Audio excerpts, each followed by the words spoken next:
Hey, um, can I yap to you for a minute?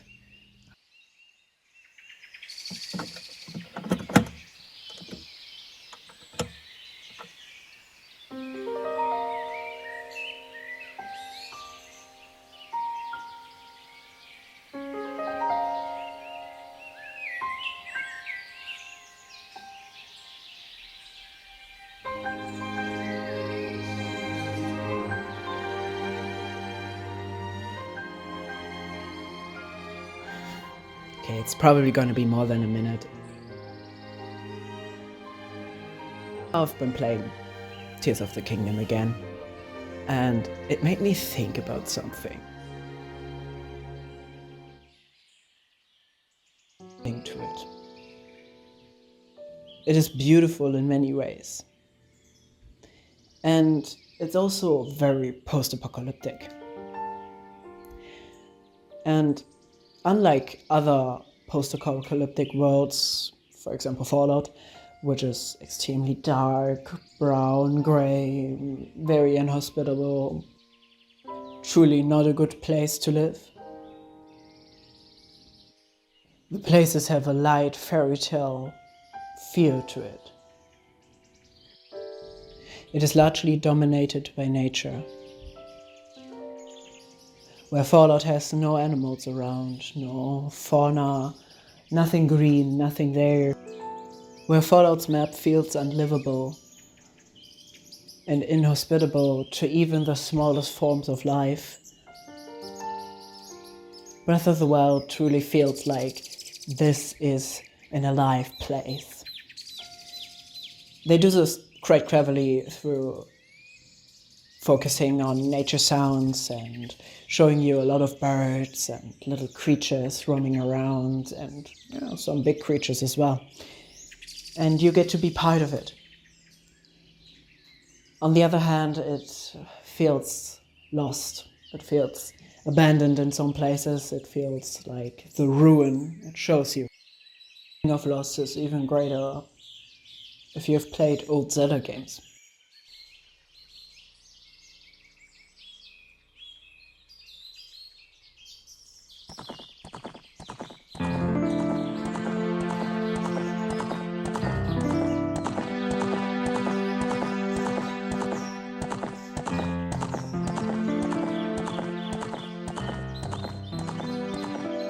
Take Ocarina of Time, for example.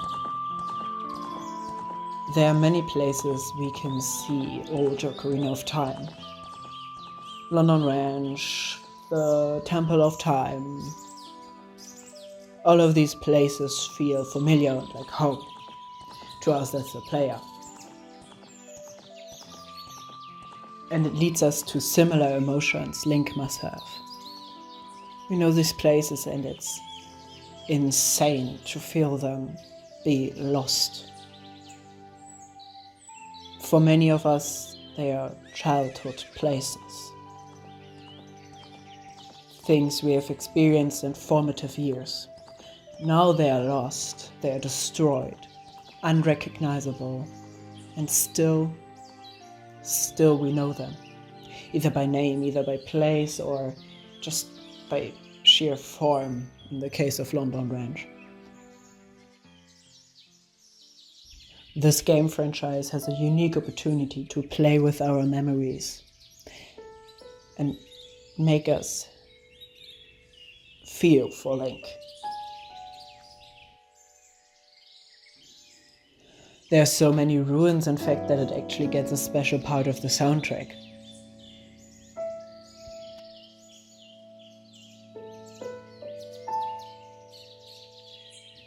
The soundtrack really is one of the greatest ways they show how this world is broken.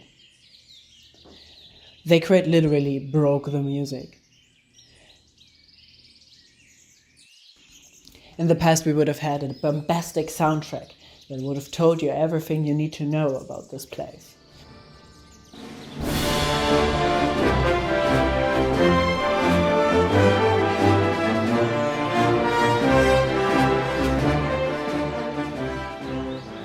But now the only complete soundtracks, complete music, that we hear around this version of Hyrule is in the villages, which are still intact. Few of them remain, but they feel whole still, with their own culture, their own ways, their own clothes and little story parts. And seeing these little places that are still actually intact, be endangered by again and again, is what makes us act. Is what makes us finally sit down and destroy the things that are still around. Because we want to protect what is still there. This is one of the driving forces in the game, protection. But how do we even get there? Wandering. To be exact, like a little child most of the time. This game truly mastered the feeling of, ooh, what's that? I'm running after that. It happens quite a lot. You see a shrine, you see a little light in the distance, you hear something around the corner, you want to see it, you want to experience it. Like a child seeing the world for the first time. Like Link is seeing this world again for the first time. We truly get a feel for what was lost in the memories. We can discover these by running around. The memories show us what was whole once. Intact streets, intact buildings, people, lives, everything that is no longer. It is one of our driving forces and motivations to even explore this map, to give Link back a little piece of himself, and to know what actually happened here.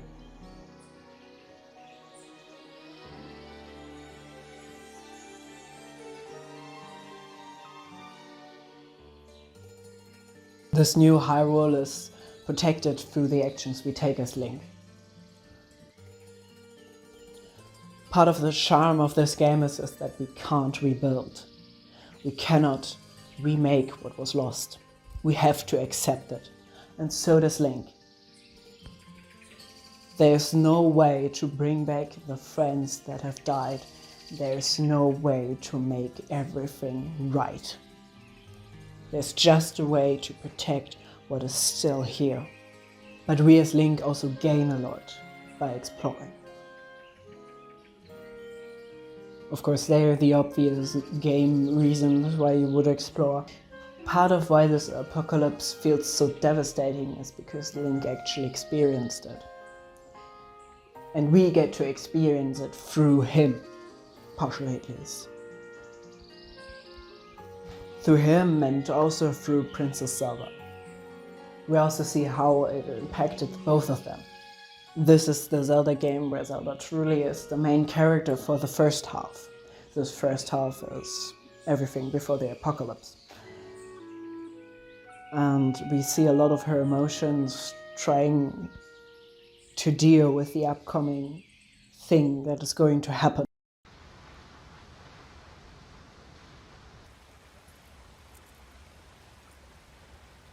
I come seeking help regarding this power that has been handed down over time.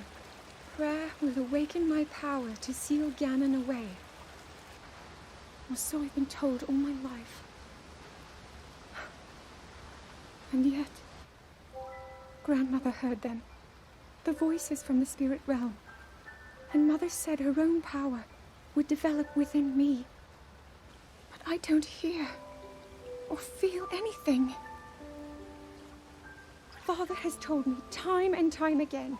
He always says, quit wasting your time playing at being a scholar. Curse you. I've spent every day of my life dedicated to praying.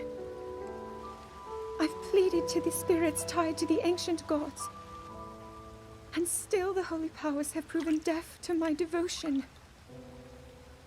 Please, just tell me. What is it? What's wrong with me?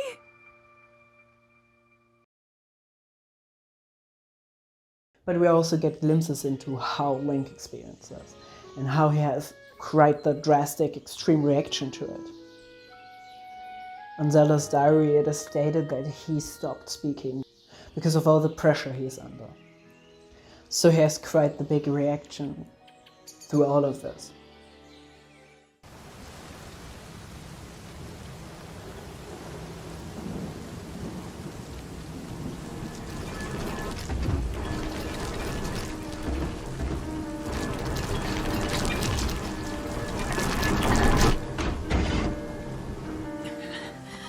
Link, save yourself.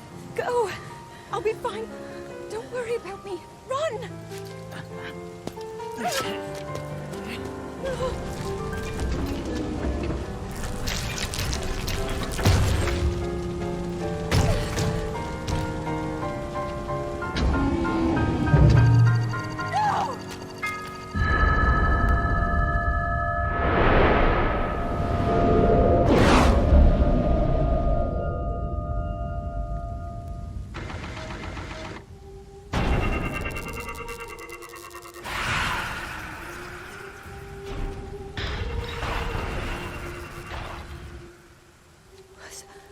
Was that the power? Huh? No, no!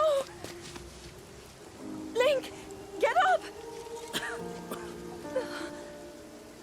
You're just fine.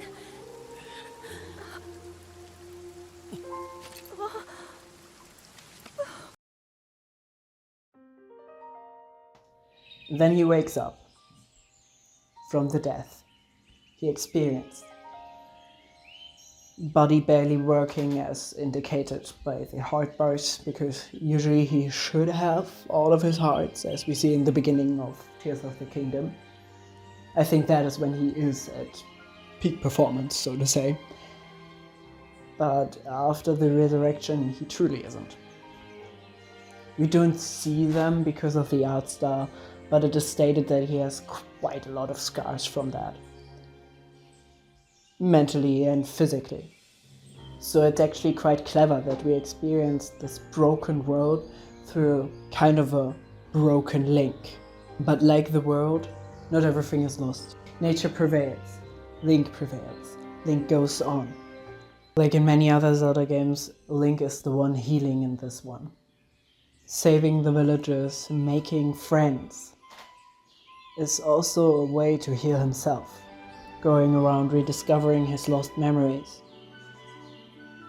I think that is how he gets to know himself again. I don't think he would ever talk again. And I don't think he speaks for many reasons. And little side tangent here, but I think it's amazing that he doesn't speak. I think it's one of the greatest representations ever done in gaming history, the way they did it.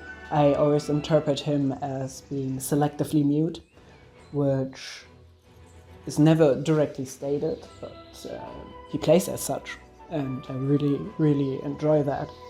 This is a type of representation we very rarely see in media, and it's so well done with Link. Also, the reason why he goes pretty mute is very much in line with how that happens for many people. Extreme trauma and extreme stress is what might escalate someone from being not very talkative to being selectively mute. Or, I mean, he could also have been very talkative. We don't know. That's one of the reasons why this works so well, I think. He works as a character very well in this game. He's not just the blank slate Nintendo intended him to be in this game. The map and Link mirror themselves. We see this big thing happened, and it impacted both of these, I mean, one is a thing, one is Link, in very similar ways.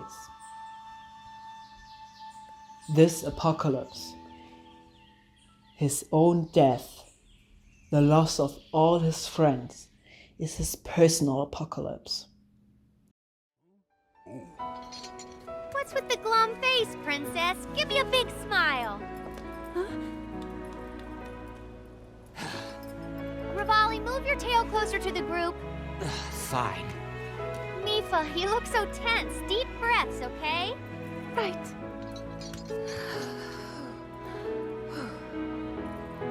Stay just like that. Here we go. Smile. Click, snap.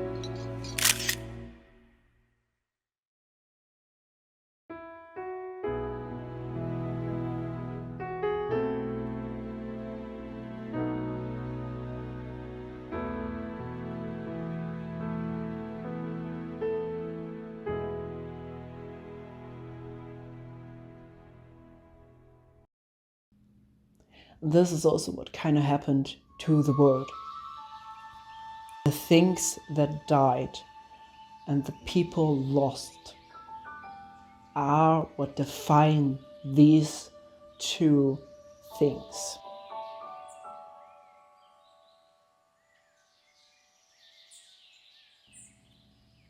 And these two things are connected through the story.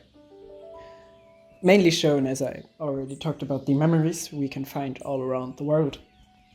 But also through the story of Link going around and actually saving the world again. And this is also how we heal. We heal the world, we heal Link. We know how we heal the world, of course. Killing Ganon, killing the Blights is what will make this land better. But how do we heal Link as well? Well, if we have a closer look, we can see Link is making friends again, putting down roots again, finding his footing and his place in this world again, regaining many of his memories, not all. As far as I know, it's still spotty for him. And that is how these three things connect with each other. One of these things wouldn't work as well if the other one wasn't present. The story is largely told through the environment and through experiencing it as Link, which makes this game so special. Environmental storytelling is nothing new, but it's done to perfection here. You can feel what happens around this place, and it's so good. This game is so good. It has a very, very, very special feel to it, and many people have talked about it.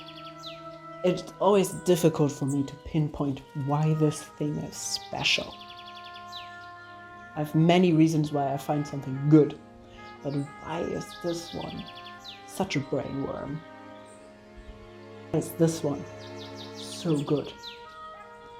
And I think it grabbed me like a child. Exploring like this is special in our world. In a world where everything is explored, everything is built, many cities are there, it is truly something special to just go on a hike and experience trees. And this game really encompasses the feeling. It's also what inspired me to finally get my ass out of the door and go hiking. It is great. And it shaped much of my life. I played it at a time where I really needed some development, and it pushed me. And it pushes me again every time I look at it. It pushes me to explore, to experience, not to sit still, even in the face of great loss.